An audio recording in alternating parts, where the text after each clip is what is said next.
Welcome to today's edition of Money Mondays. Okay. Did you look at him? Yes, I did. We looked at Caleb because he's hanging over there and he got totally burnt. But hey, welcome guys again to Money Mondays.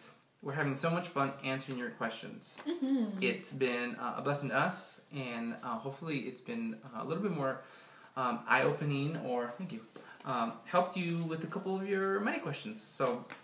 I hope. Otherwise, it's pointless. We always get the giggles every time that we get ready I just saw my face looking Oh, at you right okay. there, and I'm like... We're using this to look at look at our questions. So the first question comes from, hey, that's Holly. What are your thoughts on renting versus owning a home and having a mortgage? That's a good question. And you know what? Actually, I'm going to piggyback another question on this too, because the Super Lace, right? And I say that right? The Super Lace. She has the same kind of question as hey, that's Holly. In her description, or her question, her scenario is this: we are renting and we are planning on buying our first home this summer. After reading the Total Money Makeover, I'm not so sure that was such a great idea. Not until we save more than 3% for down payment. Where do you stand on this rent versus own issue, and do you plan on buying? At what point? Think in terms of baby steps. Should home purchase be a good move? Thanks. Okay, great questions from the Super Lace and hey, that's Holly. As far as renting versus buying, here's kind of our stance to this. We're renting right now. We are going through several of the baby steps here. Where our first baby step where we save $1,000 as fast as we can as a starter emergency fund.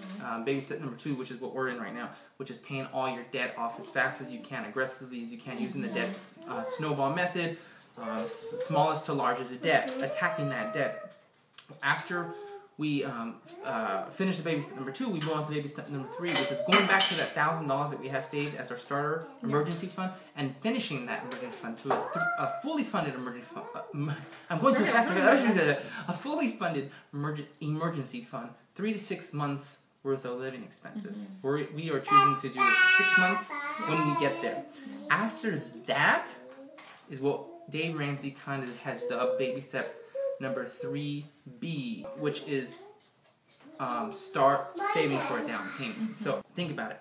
If you have no debt, no other payments going to anybody else, just your rent, right, and your living expenses, everything else is just being saved in the bank. Save. So you can save so much. And there's so much that goes into owning a home that if you go into owning a home with debt and no savings, it's a little bit scary. The water heater is going to break when you buy a home. The shingles are going to fall off. Yeah, things will happen. Murphy will move into your spare bedroom. And luckily, this is stupid. Luckily, this is wisdom that we have received from others and not experienced ourselves. So, like we say, take it from us, but not literally. Through us. We've never owned a home.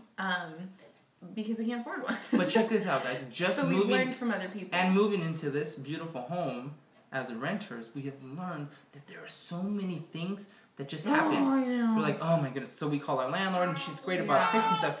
But so a great taste into home ownership without the financial responsibility.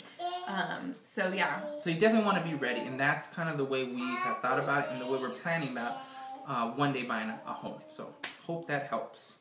The next question comes from A. Guthrie 2007. We are a one-car family currently, but because of class schedule changes, we need to purchase another car. We will have cash from our refund. Can you give me some advice on how you have approached this situation? Thanks. That's a great question. I think most of America is into buying cars, so. Or having a car payment. A car payment. I literally was thinking about this the other day. When we bought our RAV, it's the first new car we bought. It was pre-owned still, but it was like the first time we'd been on a car lot and went and bought a car, and I think I felt really like grown up. Oh yeah, we did this, you know, and of course we financed and blah blah blah. And somebody came to us and they were like, "Oh, we really need a car," and I was like, "Just finance it, like." If we can do it, you can do it. Like, and I felt so, like, mature saying that. And now I'm like, oh! Like, if I could take those words back. Oh, my goodness. You guys, we've kind of touched on this a little bit in the past in some of our vlogs, but we kind of started our total money makeover in this situation. We had one Uh-huh. car. I was working all And the time. I was losing my mind. She was losing her mind. So she was like, "We need to get a car. What's our money like?" And I was like, "Okay, well, I guess we can do it. We can go finance it on the car, go into more debt." Thank God that we did not do that though. We started getting into the total money makeover and started really changing our behavior patterns. And what happened was from that question, actually. From this very question. This question from what do we me do to him. Exactly. How do we get on the car? Spurred this whole journey. It's the truth. And I kid you not, like we were totally blessed that June with a free car. Like her father blessed us with a wonderful car, their Trailblazer that we have, and it's been amazing. So, how do we handle the situation? How do you handle the situation? You're going to be getting a refund. I don't know how much that refund is, but here's our thought now with used cars or buying cars. Pay cash for your car. So I don't know if you're getting $2,000 back, $3,000, $4,000. I don't know. Whatever you're getting back, you just want to get something that's going to run. Get a beater, okay? Get something that can get you from point A to point B, okay? And even though it's a clunker, think about what you're going to be doing for your future. You're driving like no one else now, so later you can drive like no one else. So our recommendation would probably be definitely pay cash. Yeah. Don't go into debt for this car, because here's the thing: it's not worth it. A big myth in America is that you will always have a car payment, you always have a mortgage. No, it's not. It's not. Don't believe it, you guys. Don't believe that you always have to have a car payment. Pay cash for things, and if you can make it work with whatever your refund is, do it.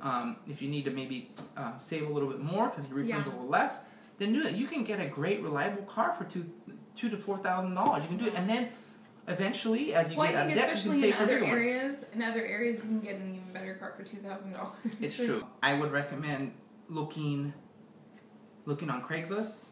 Oh yeah. And if you look at Craigslist auto stuff, there are like hundreds of listings per day. So it's going to take you some hard work to look through some of these cars. But always go private seller and always using cash. Always paying cash. Yeah. Okay, and learn how to negotiate. Negotiating can really take you a very long way when using cash to purchase a used car. Remember, they need you. They need you. It's not just you needing them. It's true. They need your money. They need you. So don't be afraid Haggle. to say no thanks. Yeah, be able to walk away. Exactly. Be able to have the willpower to just say. You'd be surprised. Even private sellers, not just they'll call you back. Even private sellers will call you back or be like, oh, well, we talked it over and we want to reduce the price or whatever. Exactly. It happened to my mom. It did. Yeah, my mom had the same situation. Anyways, hope that answers your question. Hope it helps you. Yeah. Good luck with that. Okay. The next question is from Sarah's Adventures. I'm loving Money Mondays. You guys are adorable and helpful. That's so sweet. Thank you. My question. The one thing my husband and I struggle with is using cash. The debit card is just easier and I can go online and see every little purchase we made. I feel like when we have cash, the money disappears, as in I can't remember what we used it for. We're not spending it frivolously, and eventually I remember, oh yeah, I ran out to get veggies. Do you write down every grocery trip? Any tips for using debit cardless? For going debit card. Oh, for going debit cardless. Okay. Ooh, it's a good question. Yeah. We're not against using debit cards. He's more for it than I am, but we don't do it in our family. Explain how we're not against debit cards. Actually, if any card we're okay with, it is a debit card. Yeah, because it's not a credit card. Because it's actual money that's coming out of your bank account. Yes. But it's not the way we live our daily life. I think for our personalities and for the sake of discipline, we stick strictly to cash.